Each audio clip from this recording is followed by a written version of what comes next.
اسلام دین فطرت ہے جس کی وجہ سے چہروں پہ بھی سکون پیدا ہوتا ہے. جو اسلام پہ چلتے ہیں ان کے چہروں پہ اللہ رونق پیدا کر دیتے ہیں. ہم نے علماء صلحاء کے چہروں پہ رونق دیکھی, ان کے چہروں میں سکون اطمینان دیکھا, حالانکہ ان کے پاس انٹرٹینمنٹ کے لیے کچھ بھی نہیں ہوتا, غربت میں بھی خوش ہوتے ہیں. اور کلو من الطیبات, یہ آیت میں بتا رہا تھا قرآن کیا کہتا ہے, پاکیزہ چیزیں کھاؤ, وَاعْمَلُوا صَالِحًا, عمل کو بھی کیا کرو, پاک کرو, گندے عمل بھی نہ کرو. جھوٹ بولنا ناپاک عمل ہے, زنا کرنا ناپاک عمل ہے, ہوس کرنا ناپاک عمل ہے. انسان پیسہ کمائے حلال طریقے سے استغنا کے ساتھ. استغنا کا مطلب کیا ہے, لالچ نہ کرے, اس کی جیب پہ نظر, اس کی جیب پہ نظر, اس کے جناب بٹوے میں گھسنے کی کوشش کر رہا ہے, اپنا پیسہ چھپا رہا ہے تاکہ لوگ مجھے تعاون کرنا بند نہ کریں. ایک غریب ہے ہمارے جاننے والوں میں, مجھے پتہ ہے بہت غریب ہے, میں نے ایک دن اس کو بلا کے زکوٰۃ دے دی تو وہ نہیں لے رہا تھا, کہہ رہا ہے یار اللہ کا دیا میرے پاس بہت ہے, مجھے کیوں دے رہے ہو زکوٰۃ. میں نے زبردستی, مجھے پتا تھا نہیں ہے, سفید پوش ہے اور نوجوان لڑکا, زبردستی میں نے زکوٰۃ پکڑائی اس کو. ضرورت تھی اس کو واقعی, خاندانی ہونے کی دلیل. 2 مہینے بعد آ کے وہ پیسے واپس کیے, کہہ رہے میرے پاس اب پیسوں کا انتظام ہو گیا, یہ آپ واپس لے لیں.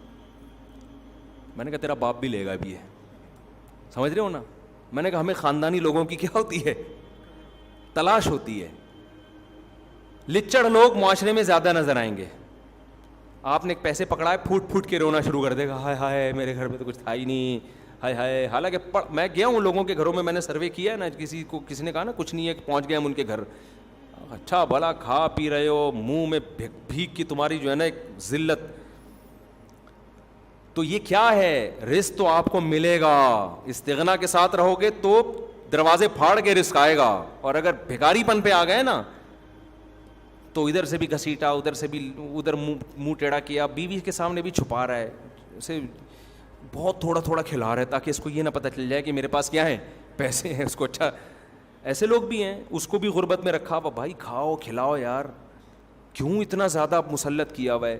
لیکن یہ ہوس اس وقت تک ختم نہیں ہوگی جب تک آپ دنیا کو مسافر خانہ نہیں سمجھو گے. آخرت کو ہدف بناؤ گے تو پھر سینہ کشادہ ہو جائے گا, یار چلتا ہے. تو یہ ہوس, یہ کیا ہے, یہ بھی گندا اور ناپاک عمل ہے. یہ تمام قسم کی ناپاکیوں سے اپنے آپ کو بچاؤ گے نا تو آپ پاک ہو جاؤ گے. اور راحت کس میں ملتی ہے, پاک ہونے میں یا ناپاک ہونے میں, پاک میں راحت. تو صرف جسمانی غسل سے سکون نہیں ملتا, روحانی غسل سے جو سکون ملتا ہے وہ جسمانی غسل سے کئی گنا زیادہ ہے, کئی گنا زیادہ اس میں سکون اللہ نے رکھا ہے. تو نہ جھوٹ بولے انسان, نہ لالچ کرے. آج لالچ بہت, دیکھو لالچ کا مطلب پتہ ہے کیا ہوتا ہے, غیر اخلاقی طریقوں سے پیسہ کمانا. غیر اخلاقی طریقے, کسٹمر کے گھر تک پہنچ گئے منت سماجت کرتے کرتے, یہ لے لو, یہ چیز لے لو. مجھے بڑا غصہ آتا ہے ایسے لوگوں پر. آپ نے دیکھا ہوگا ہوٹلوں میں کہ باہر لوگ کھڑے ہوتے ہیں, آپ کہیں جا رہے ہو, گاڑی کے سامنے آگے کھڑے ہو جاتے ہیں, سر پلیز یہاں آئے. یہ غیر اخلاقی طریقہ ہے. آپ نے ہوٹل بنا دیا, ایک بورڈ لگا دیا, یہاں اچھے کھانے دستیاب ہیں, ہمارا دل چاہے گا ہم گھس جائیں گے, نہیں تو چھوڑا یار, باڑ میں جائے, تیری ایسی کی تیسی, ایسے بولو, اچھا لگے گا. کھانا ہے کھا, نہیں تو نکل یہاں سے. تو زکوٰۃ تھوڑی بٹ رہی ہے یہاں پہ, بزنس ہے بھائی, بزنس کے اسٹائل میں ہوگا تو لینا ہے لو, نہیں تو یہاں سے دفع ہو یہاں سے. ایسا ہی ہونا چاہیے نا, دفع نہ کریں, بد اخلاقی نہ کریں. کہ مثال دے رہا ہوں, دل میں یہی ہونا چاہیے بھائی, جو میرے اب صدر میں آپ دکانوں میں چلے جاؤ, آپ جا رہے ہوتے ہیں, صوفی صاحب بیٹھیے تو صحیح, کہاں جا رہے ہیں, بیٹھے نا, کہاں جا رہے ہیں. او بھائی یہ غیر اخلاقی طریقہ ہے. آپ نے شاپ کھول لی, آپ آرام سے بیٹھو, بد اخلاقی نہ کرو کسٹمر کے ساتھ. کوئی آپ کی طرف دیکھتا ہے تو آنکھ مار لو, آ جا بھائی, دیکھ ہی نہیں رہا, اس کے پیچھے جا رہے ہیں. بہن کہاں جا رہی ہیں, انٹی نہیں بولتے, ان کو پتہ ہے پر جاتی رہے گی, رکے گی نہیں. کسی خاتون کو انٹی بول دیا نا, وہ سمندر میں جا کے منوڑا کے گر جائے گی, وہ پیچھے مڑ کے نہیں دیکھے گی. تو بڑے ہوشیار ہوتے ہیں. تو سسٹر کہہ رہے ہوتے ہیں آئیے, بھابھی آئیے, یہ کہہ رہے ہوتے ہیں, پیچھے تک جا رہے ہوتے ہیں. بھائی تمیز سے کماؤ یار. آپ کا کوئی بزنس ہے, اسی جیسا بزنس دوسرے نے بھی کھول لیا, کوئی بات نہیں یار, جو جس کے مقدر میں جو کسٹمر ہوگا آئے گا. لیکن ایک آدمی اسی جیسا بزنس کرتا ہے تو اپنے کو, آپ کو پروموٹ کرنے کے لیے آپ کی ٹانگیں کھینچ رہا ہوتا ہے کہ یار اس کو کسی طرح سے. میں ایک دفعہ ایک بائک والے کے پاس گیا اپنی بائک ٹھیک کرانے کے لیے, ہر مہینے اسی کے پاس جاتا تھا.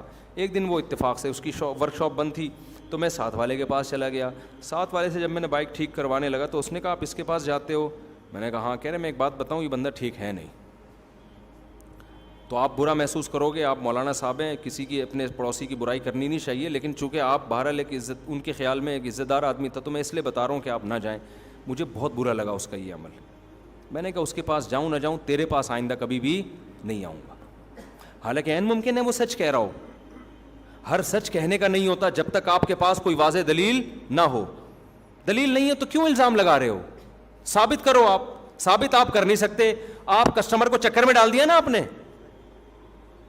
میں ایسے ہی الزام لگا دوں وہ بندہ 2 نمبر ہے, حالانکہ مجھے پتا ہے, لیکن جب تک میرے پاس اس کو پروف کرنے کی کوئی دلیل نہیں ہے, مجھے اجازت نہیں ہے کہ میں لوگوں کو اس کے بارے میں ورغلاؤں, اس لیے کہ اگلا میری بات پہ کیوں یقین کرے گا. تو میں نے کہا بھائی, میرے دل میں سوچا اس کا تو مجھے پتا نہیں کہ 2 نمبر ہے یا نہیں ہے, تیرے بارے میں مجھے یقین ہو گیا کہ تو کیا ہے, اپنے پڑوسی کی ٹانگیں کھینچ رہا ہے. تو ہر بات کہنے کی بھی نہیں ہوتی, یہ آپ کے 2 نمبر ہونے کی علامت ہے. آپ بیٹھو یار, آپ یہ سوچو ہم نے کوئی ٹھیکہ تھوڑی لیا ہوا ہے. اور کوئی دلیل سے بات کرتا, بتا دیتا کہ اس دن جو آپ نے انجن ٹھیک کروایا تو اس انجن میں اس نے یہ والا پرزا آپ چیک کر لیے گا جا کے چائنا کا ڈالا ہے, یہ دلیل سے بات ہوتی, میں چیک کر لیتا واقعی بھائی وہ 2 نمبر ہے.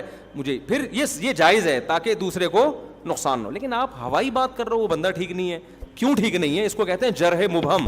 مبہم کا مطلب ایویں ہی پھینک دو آپ بیٹھ کے. حدیث میں جب جرح ہوتی ہے نا کہ یہ راوی ضعیف ہے, تو جرح کی 2 قسمیں ہوتی ہیں, ایک جرح مفسر کہلاتی ہے, ایک جرح مبہم. تو تمام محدثین کا اتفاق ہے کہ جرح مبہم کا اعتبار نہیں ہوگا. جیسے کسی بڑے محدث نے کہہ دیا یہ راوی ضعیف ہے, اس سے کہنے سے ضعیف نہیں ہوگا جب تک وہ ڈیفائن نہیں کرتے بھائی کیوں ضعیف ہے, وجہ کیا ہے اس کے ضعیف ہونے کی. تو اس کو کہتے ہیں جرح مفسر. آج انٹرنیٹ پہ جو بہت سارے یوٹیوبرز پڑے ہوئے ہیں نا, جو آپ کو بڑی بڑی تحقیقات حوالوں کے ساتھ پیش کر رہے ہیں, کہتے ہیں فلاں محدث نے اس کو ضعیف کہا, فلاں محدث نے اس راوی کو ضعیف کہا. لوگ بڑے متاثر ہو رہے ہیں, یار اس نے بھی ضعیف کہہ دیا, اس نے بھی, اس کا مطلب حدیث ضعیف ہے, حالانکہ وہ صحیح حدیث ہوتی ہے. اس لیے کہ جو لسنر ہے نا وہ فارغ ہوتا ہے, اس کو حدیث کے اصول معلوم ہی نہیں ہے, وہ صرف حوالہ دیکھ رہا ہوتا ہے کہ دیکھو فلاں حدیث کے راوی کو فلاں محدث نے ضعیف کہا, تو واقعی یہ کیا ہے, ضعیف ہے, لہذا یہ حدیث کیا ہے, ضعیف ہے. حالانکہ آپ کسی علم حدیث کے ماہر سے پوچھیں گے, وہ کہیں گے بھائی یہ اس نے ضعیف کہا, اس کے باوجود یہ حدیث ضعیف نہیں ہے, کیونکہ ضعیف کہہ دینا کافی نہیں ہے, یہ جرح مبہم ہے. تو اب آپ بتاؤ, اتنے بڑے محدث جب کسی کو ضعیف کہہ رہے ہوں اور وجہ نہ بیان کر رہے ہوں, تو علماء نے اتنے بڑے محدث کی رائے کا اعتبار نہیں کیا. ایک میکینک جو ورک شاپ میں بیٹھنے والا ہے, وہ جب کہتے میرا پڑوسی آپ کی بائک جو صحیح جو کر رہا ہے یہ گڑبڑ کرتا ہے, یہ 2 نمبر ہے, تو اس کی جرح مبہم کا کہاں سے اعتبار ہوگا؟ سمجھ میں آ رہی ہے بات کہ نہیں آ رہی؟ وہ یہ بس چکر میں ڈال دیا, اب وسوسے آنا شروع ہو گئے, پتہ نہیں آ رہی ہے کیا کر رہا ہوگا میری بائک کے ساتھ. تو خیر, تو یہ غیر, اس کا مقصد کیا تھا یار, یہ میرے پاس آیا کریں, تو کیا ہوا, اس کے پاس تو میں گیا ہی نہیں, ہمیشہ کے لیے میں نے چھوڑ دیا اس کو.